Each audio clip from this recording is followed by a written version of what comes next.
Finally revealed at Dave Hill's funeral in Jackson, Michigan, the truth about golf's most feared competitor came to light.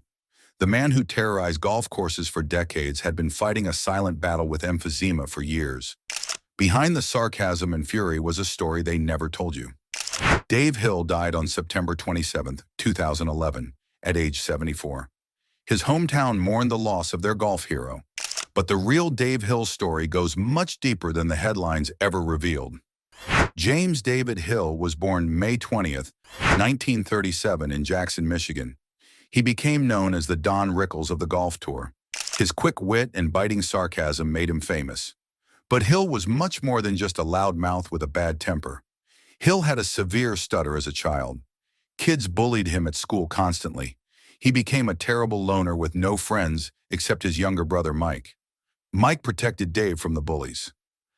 Dave later said Mike was his only friend growing up. This childhood shaped everything about Dave Hill. The stutter made him defensive. The bullying made him fight back. His sharp tongue became his weapon. His confrontational style came from years of being picked on. But Dave Hill could play golf. He turned professional in 1958 after attending the University of Detroit. His talent was undeniable. Hill won 25 professional tournaments during his career. He claimed 13 victories on the PGA Tour and 6 on the Senior Tour. His best year was 1969.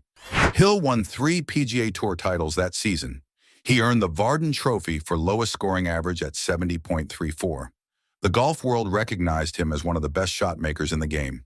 Hill played in 3 Ryder Cups for the United States. He represented his country in 1969, 1973, and 1977. His best major championship finish was second place at the 1970 U.S. Open.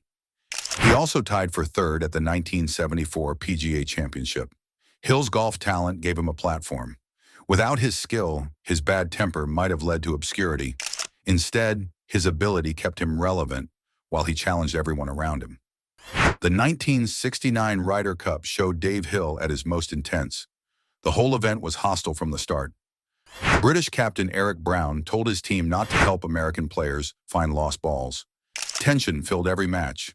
Hill partnered with Ken Still against Bernard Galasher and Brian Huggett. The match was testy from hole 1. Brian Huggett told Hill to stop moving. Ken Still told his caddy not to hold the flag for Galasher. Then came the explosion. Hill putted to about 12 inches and tapped in without marking his ball. This broke golf etiquette rules. Bernard Galasher protested immediately. Hill had putted out of turn. The argument escalated fast. Hill threatened to wrap his 1-iron around Galasher's head if he said one more word. The shouting match continued for several minutes. No punches were thrown, but the anger was real. Hill and Still won the match on the 17th hole. After the victory, Hill dismissed the controversy. He said they won, so everyone should forget about it. This showed how Hill prioritized winning over everything else. The 1970 Kemper Open brought another famous Hill confrontation. June 1970 was eventful for Dave Hill. Players were completing 36 holes that Sunday due to weather delays. Hill was in contention to win the tournament. Chichi Rodriguez was known for his flashy style and fan interactions. His antics on the course annoyed Hill greatly. Hill believed these distractions were costing him a chance to win. The tension built throughout the back 9. Hill and Rodriguez nearly came to blows on the golf course. Their anger continued after the round ended. The simmering rage exploded in the locker room. Both men started throwing punches. Hill later wrote about his fury during the fight. He said he could have killed Rodriguez in his frame of mind. The rage consumed him completely. Dick Lotz won the tournament that day, adding to Hill's frustration. This fight showed Hill's emotional investment in his performance. He took any distraction as a personal attack. His competitive fire burned so hot that perceived disrespect triggered explosive responses. Hill's confrontations continued into his senior years. The 1991 Trans-America Senior Golf Championship proved his temperament never cooled. Age had not mellowed Dave Hill one bit. J.C. Snead's practice balls rolled near Hill on the driving range. This minor annoyance set Hill off immediately. He started yelling at Snead aggressively. Then Hill grabbed a golf club and advanced toward Snead. Snead was much bigger than Hill physically. This size difference did not stop Hill's advance. The verbal confrontation became a physical fight quickly. Both golfers punched and wrestled each other to the ground. Other players and caddies had to separate them. The fight could have been much worse without intervention. This incident happened over 20 years after the Ryder Cup controversy. Hill's confrontational nature remained constant throughout his entire career. The senior tour typically had a more relaxed atmosphere than the PGA Tour. Hill's physical altercation challenged this collegial environment. He refused to conform to established etiquette even in his later career. Hill's mouth got him in trouble constantly. His quick wit and sarcasm led to frequent fines. The PGA Tour suspended him for 2 months after he deliberately broke his putter on national television. This incident became a major legal battle. Hill filed a $1 million antitrust lawsuit against the PGA Tour. He later increased the lawsuit to $3 million. The litigation was resolved out of court eventually. His probation was lifted afterward. Hill's most famous controversy came at the 1970 U.S. Open. The tournament was held at Hazeltine National Golf Club. When asked for his opinion on the course, Hill delivered his most memorable quote. Hill said he was still looking for the golf course. He added that Hazeltine lacked only 80 acres of corn and a few cows. He claimed they ruined a good farm when they built the course. The PGA of America fined Hill $150 for these remarks. Hill later claimed he paid a farmer cash to borrow his tractor. He planned to ride it onto the course while holding the trophy if he won. This story showed Hill's willingness to push boundaries constantly. He challenged authority even when facing official reprimand. His defiant nature never wavered throughout his career. Hill's final years revealed a different side of his story. He battled emphysema for several years before his death. This chronic lung disease slowly weakened the fierce competitor.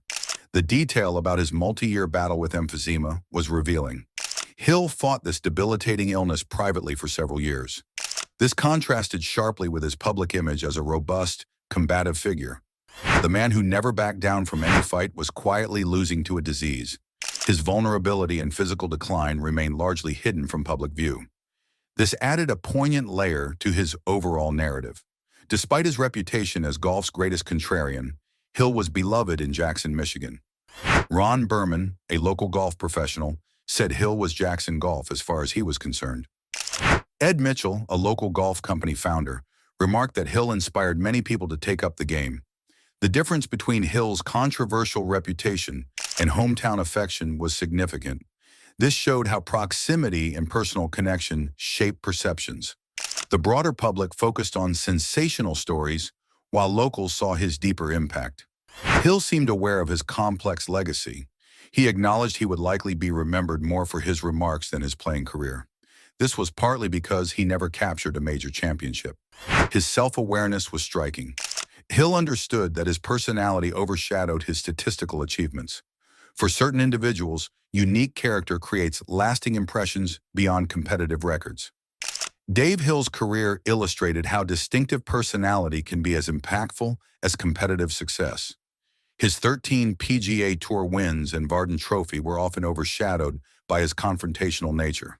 From the 1969 Ryder Cup threats to the 1991 driving range fight, memorable disputes defined his legacy. Hill's ability to perform at a high level while constantly challenging norms ensured his unique place in golf history.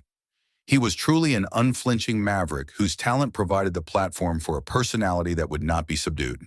The man behind the controversies was shaped by childhood bullying and isolation. His defensive mechanisms became his competitive weapons. Hill's story shows how early vulnerabilities can manifest as later strengths and weaknesses. Dave Hill died as he lived, on his own terms.